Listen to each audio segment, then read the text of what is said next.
This episode of Partners Project is brought to you by lynda.com. Want to know where your favorite YouTube stars go to learn their tricks? Lynda.com has tutorials on shooting, editing, special effects, and more. Go to lynda.com/partnersproject for your free 7-day trial right now. Hello, everyone. Welcome to Partners Project. This is a very special one with director Ken Macdonald and Joe Walker from Life in a Day, the YouTube documentary, a first.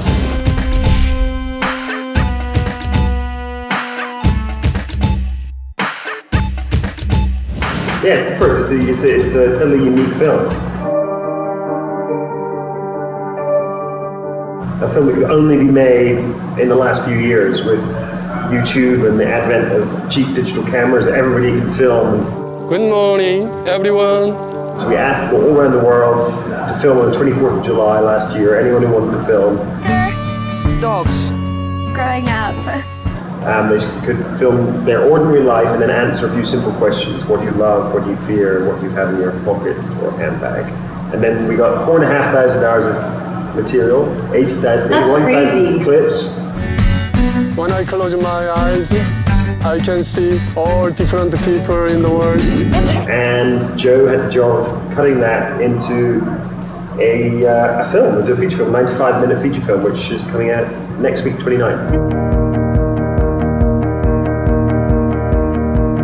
Like, what did you discover through looking at all these? Well, there's lots of things, lots of sort of strange coincidences occur. You know, we got the most frequent thing, which kind of banal, was thousands and thousands of clips of watermelons. For some reason, everybody was into watermelons that day. But then there's the more interesting stuff is people who are kind of opening up their lives and really taking you into the most intimate aspects of what's going on for them, and that could be people who are, in one instance, somebody who's coming out to their grandmother. Yeah. It's incredibly touching, moving people, so nervous, anxious. I mean, there's a woman who is just out of hospital, having had a cancer operation, and her son is acting up. He's still a 7-year-old boy, and he doesn't understand what's going on. He's scared for his mother, and it's incredibly intimate footage. And that's the most beautiful things, the things that can only be done by self-shooters. They're only done by people who have their own camera and who take you into their own homes, into their lives. I can feel it, I can touch it, I can see it. Well, some things people didn't realise that they were filming something quite interesting, actually. That was a good example of that is in Germany. The big sort of tragic event of the day was this stampede at a concert in London. The people were crushed, about 90 people died. And the thing is, a huge amount of people who contributed footage for that only found out after the event that people had died, only 300 feet away from them. So there's lots of wide shots we received, and it was very much our demographic, people in the sort of their 20s with flip cameras and mobile phone cameras. And they shot stuff, and when we listened to the sound, you could hear people dancing and having a good time, and people screaming and having, trying to escape a stampede. So, it was very. Some people film things and didn't realise that they're actually part of something bigger. And in terms of you directing more traditional films, how is this different for you in terms of an experience? In every single way, because directing a normal film, you're trying to be in control of everything, or trying to be in control as much as you can. Mm-hmm. And you hopefully have a vision of what the film should be like when you start. You worked on the script, you cast the actors, you try to mold it. Everything. But in this instance, other than saying to people, answer these questions and please film your lives, film the most intimate aspects of your lives, I didn't contribute anything to the shooting. It was all shot by somebody else, and I just sit there and wait for it to flood in.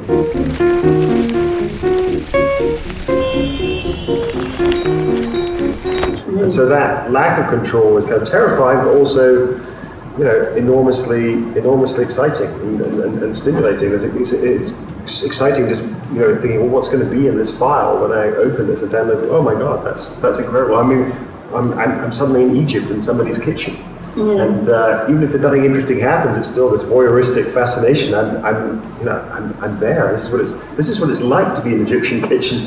What was the balance of life versus death within the film? Well, I think that it's about life in a day, everything that happens in a day, and obviously that includes disturbing things as well as joyful things. And the joyful things outweigh the disturbing things, but not necessarily through our choice, because we're kind of dark European types. Right. And, but actually, that's what people filmed. That's what people, were excited to show us. And I think that you see people in this film who are suffering from cancer. You see people who are clearly dying. Somebody lying in a bed, suffering from leukemia. You see a guy's just had a major heart operation and may or may not survive. And you see this cow being killed.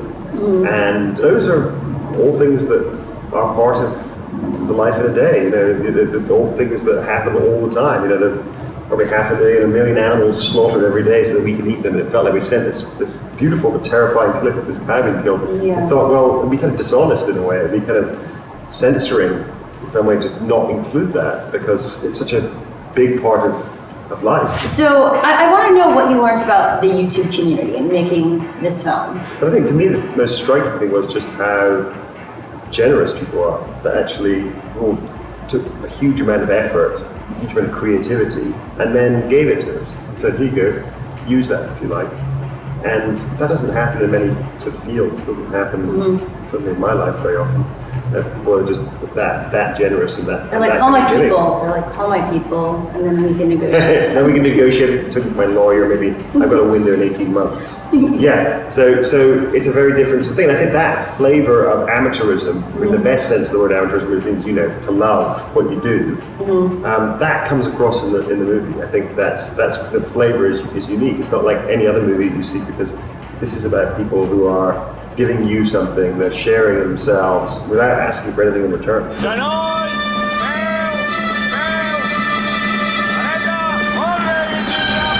also talk about the part of YouTube that has that celebrity culture, where their personalities on YouTube, and what are your thoughts on that and confronting that? Well, YouTube is kind of like a combination between a movie distributor and a TV network, paralleling it with things from old media. And as in the movie business or the TV business, you have stars. They've just grown up in a way that's kind of so new. I guess the equivalent is Charlie Chaplin and Fatty Arbuckle, isn't it? They must have seemed to the big stage stars in the 1890s. They must have thought, who are these people that are becoming famous on movies? Are you kidding? And that's what I think it is with YouTube stars. They're people who have the pioneers, the forefront. Maybe in 10 years' time we'll look back on the stars now and say, oh, they were very unsophisticated. It wasn't particularly interesting, but they were the D.W. Griffiths of that media. Well, do you see YouTube culture taking over traditional media? No, but it already is taking over, isn't it? Really? You think so? Yeah, my kids will, they'll go to YouTube and they'll go to, any form of entertainment prior to television or, going to the cinema. They'll go to every other, video games or whatever it is. They'll go to the internet first, and DVDs are way down the line. Yeah, I mean, I suppose the thing that's the grey area is, people are going to YouTube to look at things, but are they looking at things that are actually produced by people, especially for YouTube, or are they looking at material which has its origins elsewhere? Are they looking at songs, or looking at old TV shows that have been uploaded, or whatever? And so obviously that's the kind of grey area. But I think that's going to change more and more and more. And I think there are going to be, as people become bigger celebrities, more people watch, then they're going to get an entourage, and then they're going to get all starry, and then they're going to become nightmares, and they're not going to want to appear on your show. And that's the inevitable trajectory of success. Wow, you are a dark European. You're cynical European. All right, well, thank you guys so much for stopping by. I really appreciate it and sharing your insights on how you put this great film together. Check it out in theaters right now, Life in a Day. And of course, we'll see you next week on another Partners Project. Thank you so much to our sponsor, lynda.com. Go to lynda.com/Partners Project right here for your free 7-day trial. That's 7 days free on lynda.com/Partners Project to learn tutorials on how to edit, special effects, shooting, everything you want to know to be a better YouTuber. So just go there. Go there right now. And subscribe to us right here. Subscribe to Life in a Day. Those two guys were so cool and interesting to talk to right here. And, we saw your comments. You wanted us to interview him. Are you ready? Who are we interviewing next week? Drum roll. Higa, higa. Yes, we are going to be interviewing him on the stage at VidCon. That episode is coming up next week, so ask all your questions for him in the comments below. It's going to be so great. All right, thanks guys. See you soon.